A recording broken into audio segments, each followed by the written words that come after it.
వెళ్ళిపోతున్నాడు అని తెలుసుకున్నారు. అందరూ అయోమయానికి భయానికి లోనవుతారు.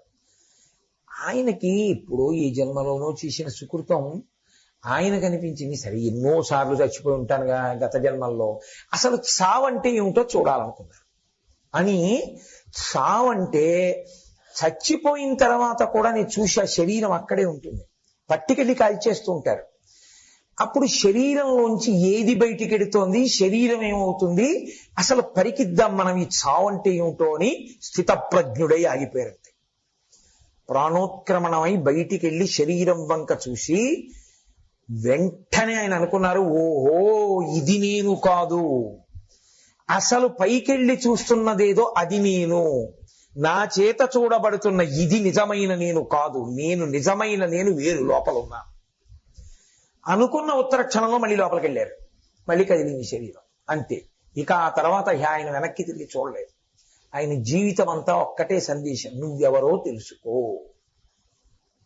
ఇది నేనన్నాళ్ళు దేహమునందు అనురక్తి అభిమానము ఉండిపోయినన్నాళ్ళు అన్ని అల్లర్లు ఇక్కడి నుంచే ప్రారంభమవుతాయి. ఎందుకో తెలుసా అండి, ఇది కూర్చుంది పూజకి, ఇది కూర్చున్న తర్వాత ఏమవుతుందంటే ఎంత విపరీతంగా దీని మీద పనిచేస్తూ ఉంటుంది మాయ అంటే, ఏదో సాధన చేద్దామని కూర్చున్నాడు. చెవి ఒక ద్వారం కదూ, పిల్ల పరీక్షకు వెళ్ళాలి. అమ్మా నా బండి తాళాలు కనపట్టలేదమ్మా, నా బండి తాళాలు కనపట్టలేదమ్మా, నా బండి తాళాలు కనపట్టలేదమ్మా, బండి మీద వెళ్ళిపోయి పెట్టేసి కాలేజ్ బస్ ఎక్కించి అనుకున్నానమ్మా, 8 అయిపోయింది, కాలేజ్ బస్ కూడా వెళ్ళిపోతాయి, బాబాయ్ పరీక్ష పోతుందమ్మా. ఇవి వీడి చెవిన పడుతున్నాయి. పిల్ల స్కూటర్ తాళాలు కనపట్టలేదు, తను లేచి స్కూటర్ ఎక్కించుకు తీసుకెళ్లి దింపేయచ్చు. వీడి పూజ నడుస్తుందని మీరు అనుకుంటున్నారా? నడవదు. ఎందుకు నడవదంటే, ఇది నేను, అది నా కూతురు, దాని పరీక్ష, నేను తండ్రిని, కాబట్టి నేను లేచిపోవాలి, నేను తీసుకెళ్ళాలి. విసుగో కసుగో ఓ నమస్కారం పెట్టి గబాన లేచి దిక్కుమాల వాళ్ళు ఎప్పుడు ఆ స్కూటర్ తాళాలు ఎక్కడ పెట్టేస్తాను, నేను దింపేస్తాను రా, నా పంచి ఇప్పేసి ఓ ప్యాంట్ వేసుకుని గోబా వెళ్ళిపోతాడు. అయిపోయిందా? అసలు దీని మీద తాదాత్మ్యత ఉన్నంతసేపు వ్యక్తమా అవ్యక్తమా పక్కన పెట్టవయా, ఏం ఉపాసన చేస్తావన్నాడు కృష్ణుడు. క్లేశోధికతరస్తేషాం అవ్యక్తాం పర్యుపాసతే. అసలు నిర్గుణమైన పరబ్రహ్మమును ఆరాధన చేసేటటువంటి వాడికి దేహాభిమానము మెండుగా ఉన్నప్పుడు మరింత కష్టం. వాడికి సాధనం కూడా లేదు, ఎదురుగుండా ఒక రూపం కూడా లేదు. ఒక రూపాన్ని పట్టుకున్న వాడికి కష్టమే. ఎందుకంటే ఇలా కూర్చున్నాను అనుకోండి, ఏదో అసలు ఆయన పరమాత్మ మహానుభావుడు, ఆయనే అంతటా ఉన్నాడు అంటున్నాను. ఓ దోమ కుడుతోంది ఇక్కడ, ఇప్పుడు ఆ భావనతో ఉన్నాను. దోమ ఎవరు? ఆ బ్రహ్మకీట జనని అన్న ఆమని చెప్తున్నాను. తల్లి అంతా నువ్వే. ఇప్పుడు ఈ దోమని కొట్టాలా కొట్టద్దా? కొట్టకపోతే పీకేస్తోంది, కొడితే మరి నీ చెప్తున్న సిద్ధాంతం ఏమిటి, నీ కొట్టేది ఏమిటి? ఎంత క్లేశం అండి, ఎంత నలుగుడు అండి. అప్పుడు నిజమైన సాధన ఎందు ఇంత నలుగుడు ఎందుకు వస్తుందంటే దీని మీద అభిమానం వదలలేదు. దీని మీద అభిమానం అంటూ పోయిందనుకోండి, అంతే, వాడు నిరాకారమా సాకారమా వదిలేదు. కానీ అదంతా తేలిక కాదురా. ఇది నేను కాదు అని అసలు దీని గురించి ఉండడం అసలు దుస్సాధ్యము. అంత తేలికైన విషయం కాదు. ఉపన్యాసాలు చెప్పినంత తేలిక, ఉపన్యాసాలు విన్నంత తేలిక అది కాదు. ఇది నేను కాదన్న సత్యమునందు నిలబడగలగడం చాలా చాలా కష్టమైనటువంటి విషయము. ఎందుచేత అంటే దేహముతో, దేహము అన్న మాటకు అర్థం ఏమిటో తెలుసా అండి? దహింపబడునది అని, కాలిపోతుంది అని. దీని యొక్క చిట్ట చివరి ప్రయోజనం ఏమి అంటే ఇది కాలిపోతుంది ఒకనాడు, అందుకే ఇది వచ్చింది. మరి కాలిపోతే ఎలాగో కాలిపోయే దిక్కుమాల శరీరం నాకు మాయ కల్పిస్తోందండి, నేనే చంపవతల పారేస్తే అలా చేయకూడదు. దాన్ని శాస్త్రం అంగీకరించదు. విస్తరాకు ప్రయోజనం ఏమిటి? పెంట కుప్పలో పారేయడమే. విస్తరాకుని ఏం చేస్తారండి మీరు? పెంట కుప్పలో పడేస్తారు.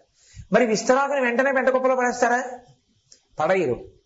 మంచి ఆకులు తేవాలి, నీళ్లు జల్లాలి, బట్టతో తుడవాలి, సన్నటి చీపురు పుల్లలు తెచ్చుకోవాలి. అది ఇల్లు ఉడిచిన చీపురు కట్ట అయి ఉండకూడదు.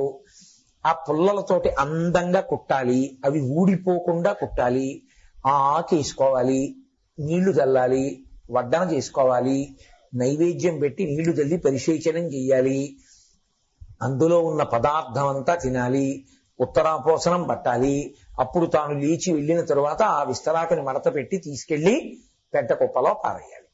పెంట కుప్పలో పారయ్యబడడం సత్యమైన, పెంట కుప్పలో పారవేయబడడానికి ముందు దాని వలన ఒక ప్రయోజనం నడవాలి.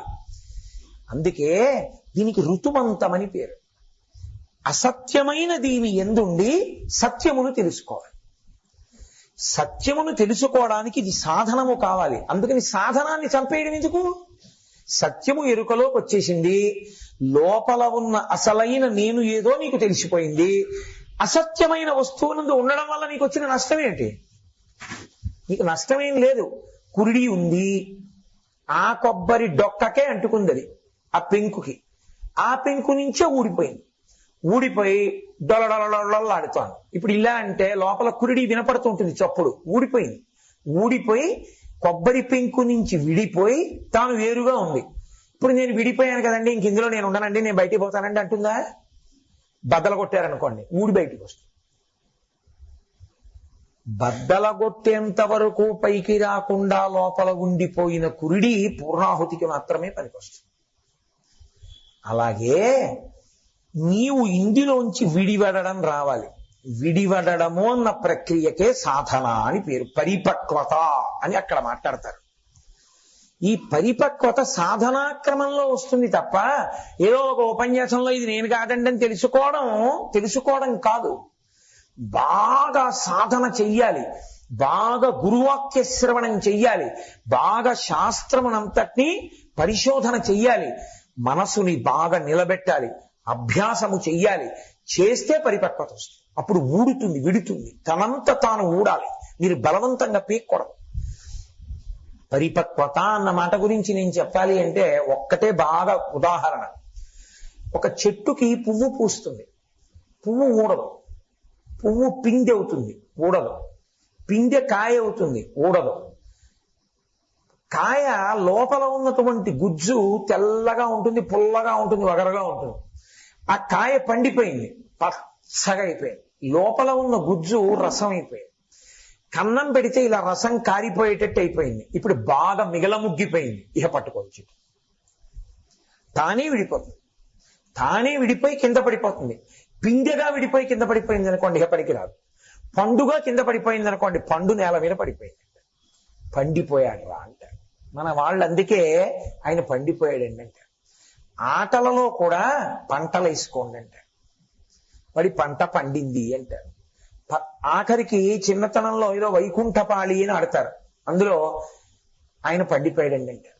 దేవతల్లో తిరుగుతున్నాడు అనుకో,